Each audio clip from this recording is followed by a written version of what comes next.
വെഞ്ഞാറമൂടിൽ നിന്ന് മുബീന അബ്ദുൽ ഖാദർ ചോദിക്കുന്നു, ഖുർആനിൽ പല സ്ഥലത്തും കാണുന്നൊരു പ്രയോഗമാണ് നിങ്ങളുടെ വലങ്കൈ ഉടമപ്പെടുത്തിയവരെന്ന്. അടിമ സ്ത്രീകളാണ് ഇവർ എന്ന വ്യാഖ്യാനമുണ്ട്.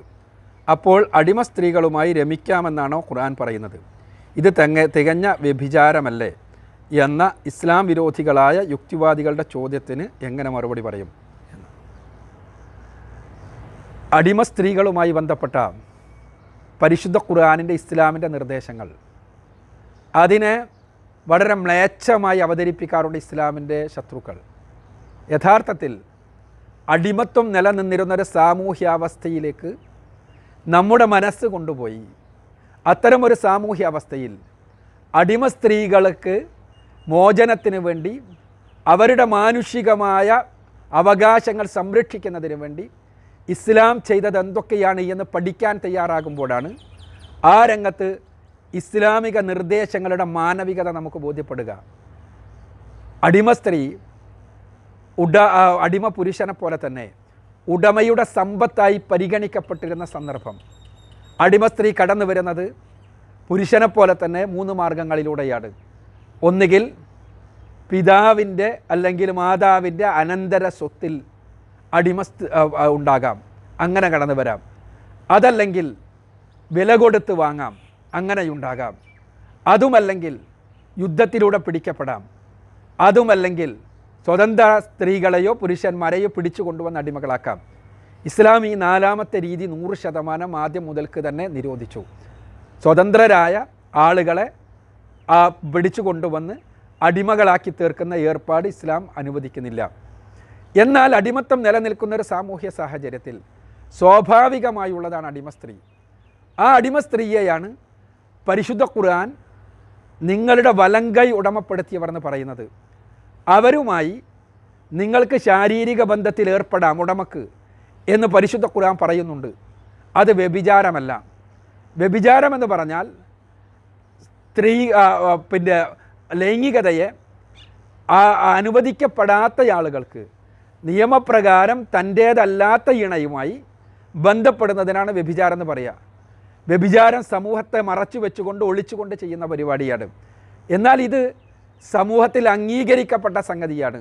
അക്കാലഘട്ടത്തിൽ അടിമത്തം നിലനിൽക്കുന്ന സമൂഹങ്ങളിൽ ഉള്ള അവസ്ഥയായിരുന്നു അത്. അതുകൊണ്ട് തന്നെ ഇത് വ്യഭിചാരം എന്ന് പറയുന്നത് അടിസ്ഥാനപരമായി തെറ്റാണ്.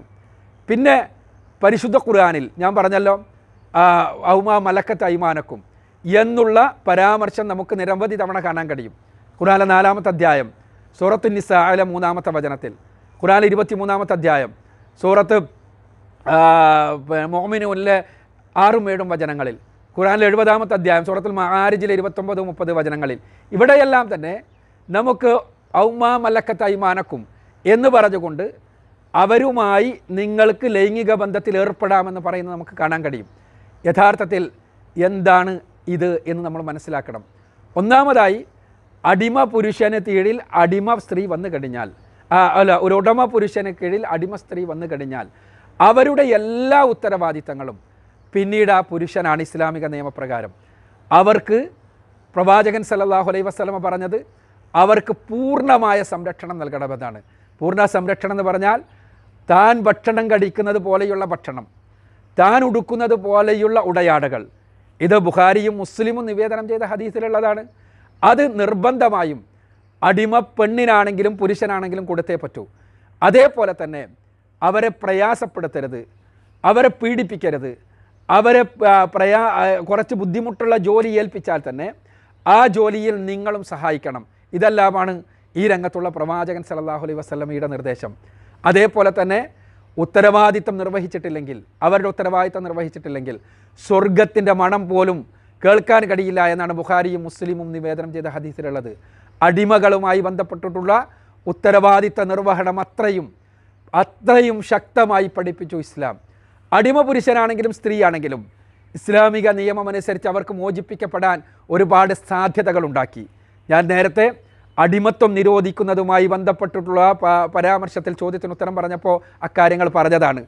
പല തെറ്റുകൾക്കുമുള്ള പ്രായശ്ചിത്തമായി, അതല്ലാതെയുള്ള വലിയ സൽക്കർമ്മമായി എല്ലാം തന്നെ ഇസ്ലാം പഠിപ്പിച്ചു. ആ അവസ്ഥയിലെല്ലാം മോചനത്തിനുള്ള അവസ്ഥകൾ ഉണ്ടാക്കി. എങ്കിൽ പോലും ഈ എല്ലാ അവസ്ഥകളും എല്ലാ കാര്യങ്ങളും ഉടമ അവർക്ക് നിർവഹിച്ചു കൊടുക്കുന്നു.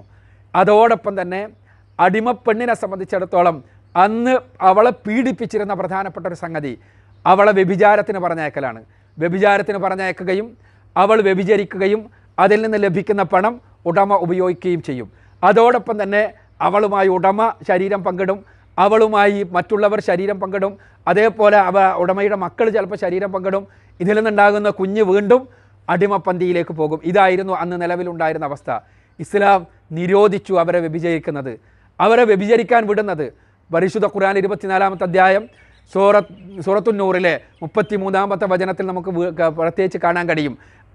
നിങ്ങളുടെ അടിമ സ്ത്രീകളെ അവർ വിശുദ്ധരായി ജീവിക്കാൻ ആഗ്രഹിക്കുന്ന ആളുകളാണ്, അവരെ നിങ്ങൾ വ്യഭിചരിക്കാൻ വേണ്ടി വിടരുത് എന്ന്.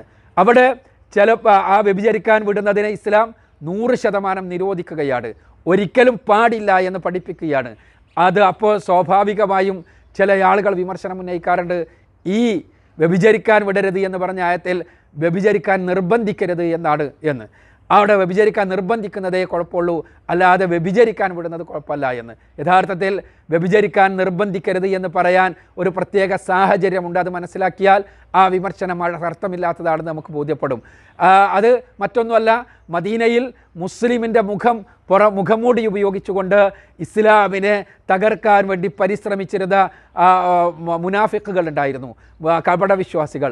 ആ കപടവിശ്വാസികളുടെ നേതാവായിരുന്നു അബ്ദുല്ലാഹിബിനു ഉബയ്യബിനു സുലൂൽ. അദ്ദേഹത്തിന് 2 അടിമപ്പെൺകുട്ടികളുണ്ടായിരുന്നു. ആ അടിമപ്പെൺകുട്ടികളെ അദ്ദേഹം വ്യഭിചരിക്കാൻ വേണ്ടി വിടുകയും അതിൽ നിന്ന് ലഭിക്കുന്ന സമ്പത്ത് അദ്ദേഹം ഉപയോഗിക്കുകയും ചെയ്തിരുന്നു. ഇവിടെയാണ് മുസ്ലിമിൻ്റെ മുഖം ഉപയോഗിച്ച് മുസ്ലിം സമൂഹത്തിൽ അംഗമാണ് എന്നുള്ള നിലക്ക് നിൽക്കുകയും ഇസ്ലാമിൻ്റെ അടിസ്ഥാന നിയമങ്ങൾ അനുസരിക്കാതിരിക്കുകയും ചെയ്യുന്ന ആളുകളെക്കുറിച്ചാണ് ഈ വചനങ്ങൾ അവതരിപ്പിക്കപ്പെട്ടത്. ഈ പെൺകുട്ടികൾ പ്രവാചകൻ സല്ലല്ലാഹു അലൈഹി വസല്ലമയുടെ അടുത്ത് വന്ന് പരാതി പറഞ്ഞപ്പോഴാണ് ഈ വചനങ്ങൾ അവതരിപ്പിക്കപ്പെട്ടത് എന്നുകൂടി നമ്മൾ മനസ്സിലാക്കുക. ഇങ്ങനെ എല്ലാം ചെയ്തു. അതോടൊപ്പം തന്നെ അടിമപ്പെണ്ണുങ്ങളെ അവർ അഭിമാനത്തിന് ക്ഷതം വരുത്തുന്ന ഒന്നും ഉണ്ടാകരുതെന്ന് പറഞ്ഞു. അവരെ അമത്തി എന്ന് വിളിച്ചുകൂടാ. അമത്തി എന്ന് പറഞ്ഞാൽ അടിമപ്പെണ്ണെ എന്നാണ്, മറിച്ച് ഫത്തായി എന്ന് വിളിച്ചോളൂ എന്ന് റസൂലുള്ളാഹി സ്വല്ലല്ലാഹു അലൈഹി വസല്ലം പഠിപ്പിച്ചു. ഇങ്ങനെയെല്ലാം അടിമപ്പെണ്ണുങ്ങളുടെ പ്രശ്നങ്ങൾ പരിഹരിക്കാൻ ശ്രമിച്ചു. ഇനി അവരുടെ അടിസ്ഥാനപരമായ അവകാശമാണ് ലൈംഗികത. ആ ലൈംഗിക സമ്പൂർത്തീകരണം, അതിനും പരിഹാരമുണ്ടാകേണ്ടതുണ്ട്. ഇസ്ലാം പറഞ്ഞു, അവരെ നിങ്ങൾക്ക് വേണമെങ്കിൽ വിവാഹം ചെയ്യാമെന്ന് പരിശുദ്ധ ഖുർആൻ 2-ാമത്തെ അധ്യായം സൂറത്തുൽ ബഖറയിലെ 221-ാമത്തെ വചനത്തിൽ കാണാൻ കഴിയും. വിവാഹം റസൂലുള്ളാഹി സ്വല്ലല്ലാഹു അലൈഹി വസല്ലമ പ്രോത്സാഹിപ്പിക്കുകയും ചെയ്തു. അബൂ മൂസ അശ്ശരി റളിയല്ലാഹു അൻഹുവിൽ നിന്ന് നിവേദനം ചെയ്ത ബുഖാരിയിലുള്ള ഹദീസിൽ നമുക്ക് കാണാം, ഒരു പുരുഷന്മാർക്ക് ഇരട്ടി പ്രതിഫലം നൽകുന്ന പ്രവർത്തനങ്ങളിൽപ്പെട്ടതാണ് ഒരു അടിമപ്പെണ്ണുണ്ടായി അവളെ വിദ്യ അഭ്യസിപ്പിച്ച് അവൾക്ക് സംസ്കാരം പഠിപ്പിച്ച് അവളെ സ്വതന്ത്രയാക്കി വിവാഹം ചെയ്യുക എന്നത്. അഥവാ അവരെ വിവാഹം ചെയ്യുവാൻ ഇസ്ലാം പ്രോത്സാഹിപ്പിച്ചു, ഇരട്ടി പ്രതിഫലം ലഭിക്കുമെന്ന് പറഞ്ഞു. എന്നിട്ട് ആ വിവാഹം വഴി അവളെ സ്വതന്ത്രമാക്കുന്ന അവസ്ഥയുണ്ടാക്കുകയും ചെയ്തു. ഇതോടൊപ്പം തന്നെ ഇസ്ലാം അടിമ പെൺകുട്ടികളെ വിവാഹം ചെയ്തു കൊടുക്കാനും പഠിപ്പിക്കുകയുണ്ടായി. ഖുർആനിലെ 4-ാമത്തെ അധ്യായം സൂറത്തു നിസായിലെ 25-ാമത്തെ വചനത്തിലും 24-ാമത്തെ അധ്യായം സൂറത്തു നൂറിലെ 32-ാമത്തെ വചനത്തിലുമെല്ലാം നമുക്ക് കാണാൻ കഴിയും. ഈ രൂപത്തിൽ വിവാഹം ആഗ്രഹിക്കുന്ന അടിമപ്പെണ്ണുങ്ങൾക്ക് വിവാഹം ചെയ്തയക്കുകയും ചെയ്യാം, ആ രൂപത്തിലും ഉണ്ടാകാം. പക്ഷേ അവിടെ അടിമപ്പെണ്ണുങ്ങൾ സ്വാഭാവികമായും വിവാഹം ചെയ്യപ്പെടുക അടിമ പുരുഷന്മാരുമായിട്ടായിരിക്കും. ആ അടിമ പുരുഷന്മാരുമായി വിവാഹം ചെയ്യപ്പെട്ടാൽ സ്വാഭാവികമായും അതിലുണ്ടാകുന്ന കുഞ്ഞുങ്ങൾ വീണ്ടും അടിമകളായി മാറുകയാണ് ചെയ്യുക. അത് തലമുറകളായി തുടരുന്ന അവസ്ഥയേ ഉണ്ടാകൂ. ഈ സന്ദർഭത്തിൽ അന്ന് നിലവിലുണ്ടായിരുന്ന സാഹചര്യത്തിൽ വലിയൊരു സംസ്കരണം ഇസ്ലാം ഉണ്ടാക്കി. അടിമപ്പെണ്ണുങ്ങൾക്ക് അവരെ വ്യഭിചാരത്തിന് പറഞ്ഞയക്കാമായിരുന്നു ഉടമകൾക്ക്. അതേപോലെ തന്നെ അവരെ സ്വയം ഉപയോഗിക്കാമായിരുന്നു, അവരെ മക്കൾക്ക് ഉപയോഗിക്കാമായിരുന്നു, അവരെ മറ്റുള്ളവർക്ക് കാഴ്ചവെക്കാമായിരുന്നു. ഇതെല്ലാം ഇസ്ലാം അവസാനിപ്പിച്ചു. ഇസ്ലാം എന്നിട്ട് പറഞ്ഞു, നിങ്ങൾക്ക് അവരുമായി ശാരീരിക ബന്ധത്തിൽ ഏർപ്പെടാം, നിങ്ങൾക്ക് മാത്രം, ഉടമക്ക് മാത്രം. ആ ശാരീരിക ബന്ധമാവട്ടെ അവർ പൂർണ്ണമായി അംഗീകരിക്കുന്ന കാര്യമായിരുന്നു താനും. അങ്ങനെ ശാരീരിക ബന്ധത്തിൽ ഏർപ്പെട്ട് കഴിഞ്ഞാൽ അതിലൂടെ കുഞ്ഞുണ്ടാകുന്നു. കുഞ്ഞുണ്ടായിക്കഴിഞ്ഞാൽ പിന്നെ ആ കുഞ്ഞ് നിങ്ങളുടെ സാധാരണ കുഞ്ഞുങ്ങളെപ്പോലെ, നിങ്ങൾക്ക് മറ്റു ഭാര്യമാരിലുണ്ടായ കുഞ്ഞുങ്ങളെപ്പോലെ തന്നെ അവകാശങ്ങളുള്ള കുഞ്ഞാട്. അതോടുകൂടി പിന്നെ നിങ്ങൾ ആ അടിമപ്പെണ്ണ് പിന്നെ അടിമപ്പെണ്ണല്ല, പിന്നെ നിങ്ങളുടെ കുഞ്ഞിൻ്റെ മാതാവാണ്. അതോടുകൂടി ഒരു തലമുറയോടുകൂടി അടിമത്വം ഇല്ലാതെയാവുകയാണ് അവിടെ ആ അടിമപ്പെണ്ണിനെ സംബന്ധിച്ചിടത്തോളം അവളുടെ ലൈംഗികമായ അവകാശങ്ങൾ സംരക്ഷിക്കപ്പെടുന്നു. അവൾക്ക് സ്വാതന്ത്ര്യത്തിലേക്കുള്ള വഴി തുറന്നു കൊടുക്കുന്നു. അവളുടെ മകന് അല്ലെങ്കിൽ മകൾക്ക് കൃത്യമായ അനന്തരാവകാശം ലഭിക്കുക വഴി അവൾക്ക് സാമ്പത്തികമായ സ്വാശ്രയത്വം ഉണ്ടാകുന്നു. ഇങ്ങനെയെല്ലാമുള്ള അടിമത്വം നിലനിൽക്കുന്ന സമൂഹത്തിൽ അടിമപ്പെണ്ണിന് ഏറ്റവും നല്ല രൂപത്തിലുള്ള ഒരു മോചനമാണ് അല്ലെങ്കിൽ ഒരു നിർദ്ദേശമാണ് ഇവിടെ ഇസ്ലാം നൽകിയത്. അത് വ്യഭിചാരമല്ല. കാരണം അടിമത്വം നിലനിൽക്കുന്ന സമൂഹത്തിൽ സമൂഹം അംഗീകരിച്ചിരുന്ന കാര്യമാണ്. മാത്രമല്ല വിവാഹം എന്നത് അവിടെ ആവശ്യമില്ലാത്ത കാര്യമാണ്. കാരണം വിവാഹം ചെയ്യണമെങ്കിൽ എങ്ങനെയാണ് ഇസ്ലാമിലെ വിവാഹ രീതി ഒരു പെണ്ണിൻ്റെ രക്ഷാകർത്താവ് ആ വിവാഹം ചെയ്യുന്ന പുരുഷന് ഏൽപ്പിച്ചു കൊടുക്കുന്ന ഏർപ്പാടാണ് വിവാഹ രീതി. തീർച്ചയായും ഇവിടെ രക്ഷാകർത്താവ് ആരാണ്? ഉടമയാണ്.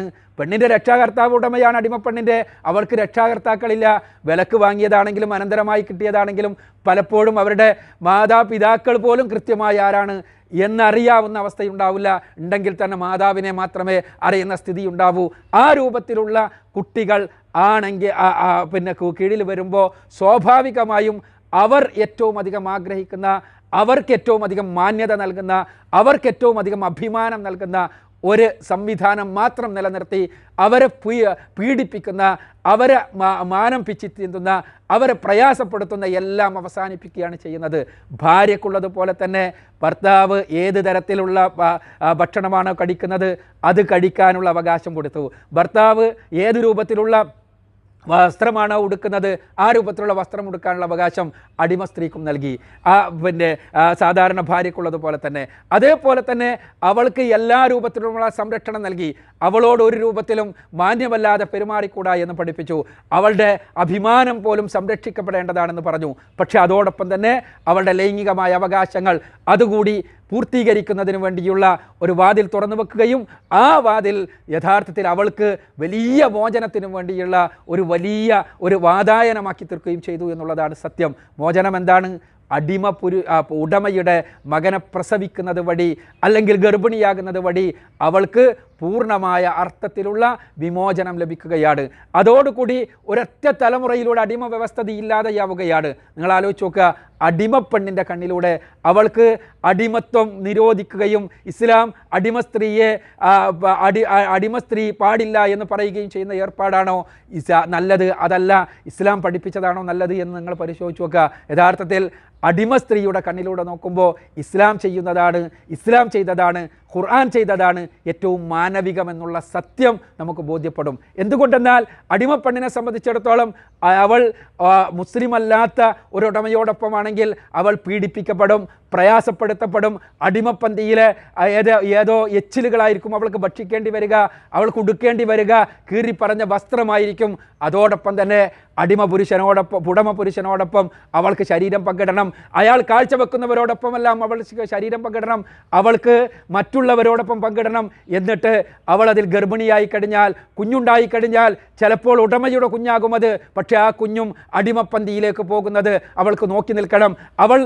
ഇവളെപ്പോലെ തന്നെ അവളും പ്രയാസപ്പെടുത്തപ്പെടുന്നത് അവൾ കണ്ടു നിൽക്കണം. എന്നാൽ ഇതേ പെണ്ണ് ഒരു മുസ്ലിമിൻ്റെ കീഴിലേക്ക് വരുന്നതോടുകൂടി അവൾക്ക് മാനമുണ്ടായി, അവൾക്ക് അവകാശമുണ്ടായി, അവൾക്ക് ചോദിക്കാൻ ആളുണ്ടായി.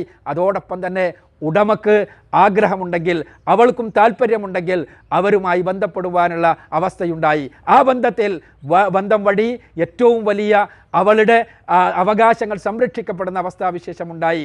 അവളുടെ ലൈംഗികമായ അവകാശങ്ങൾ സംരക്ഷിക്കപ്പെടുന്ന അവസ്ഥയുണ്ടായി. മറ്റെല്ലാ അവകാശങ്ങളും സംരക്ഷിക്കപ്പെടുന്നു. അല്ലാതെ തന്നെ ലൈംഗികമായ അവകാശങ്ങൾ സംരക്ഷിക്കപ്പെടുന്ന അവസ്ഥയുണ്ടായി.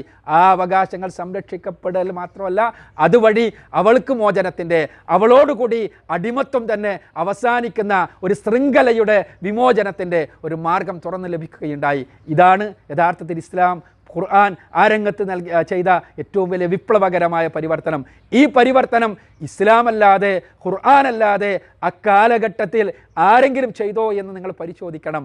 ഇത്തരത്തിലുള്ള അടിമകളുമായി ബന്ധപ്പെട്ട അടിമ സ്ത്രീയുമായി ബന്ധപ്പെട്ട ഏതെങ്കിലും രൂപത്തിലുള്ള ഒരു നിർദ്ദേശം നിങ്ങൾ മനസ്സിലാക്കണം. ഇങ്ങനെയെല്ലാം ആണെങ്കിൽ പോലും അടിമപ്പെണ്ണിനാണെങ്കിലും സ്വാതന്ത്ര്യം ആഗ്രഹിക്കുന്നുണ്ടെങ്കിൽ, അവൾക്ക് ഇത് പ്രയാസമുണ്ട്, അവൾക്ക് സ്വാതന്ത്ര്യം വേണം എങ്കിൽ ആഗ്രഹിക്കുന്നുണ്ടെങ്കിൽ മുക്കാത്തബ എഴുതാൻ അവൾക്ക് അവകാശം കൊടുക്കുകയും ചെയ്തു. അങ്ങനെ മുക്കാത്തബ എഴുതുന്നതിനെ കുറിച്ച് പരിശുദ്ധ ഖുർആൻ 24-ാമത്തെ അധ്യായം സൂറത്ത് നൂറിലെ 33-ാമത്തെ വചനത്തിൽ പറയുന്നുണ്ടല്ലോ, അഥവാ അടിമപ്പെണ്ണ് ആണെങ്കിലും പുരുഷനാണെങ്കിലും മുക്കാത്തബ എഴുതാൻ, അഥവാ തനിക്ക്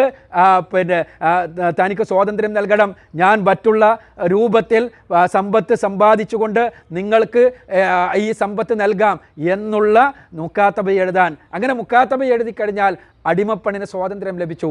ആ അടിമപ്പെണ്ണ് സ്വാതന്ത്ര്യം ലഭിച്ച് 1-2 വർഷം ഈ മുക്കാത്തബ പ്രകാരമുള്ള സമയത്ത് അവൾ പുറത്ത് ജോലി ചെയ്ത് അവൾക്ക് സമ്പത്തുണ്ടാക്കുക. പുറത്ത് ജോലി ചെയ്യുമ്പോൾ അവൾക്ക് വ്യഭിചരിക്കാൻ പറ്റുമോ? വ്യഭിചരിക്കാൻ പറ്റില്ലല്ലോ. ഇസ്ലാമിക സമൂഹത്തിൽ വ്യഭിചാരം തീർച്ചയായും തെറ്റാണ്.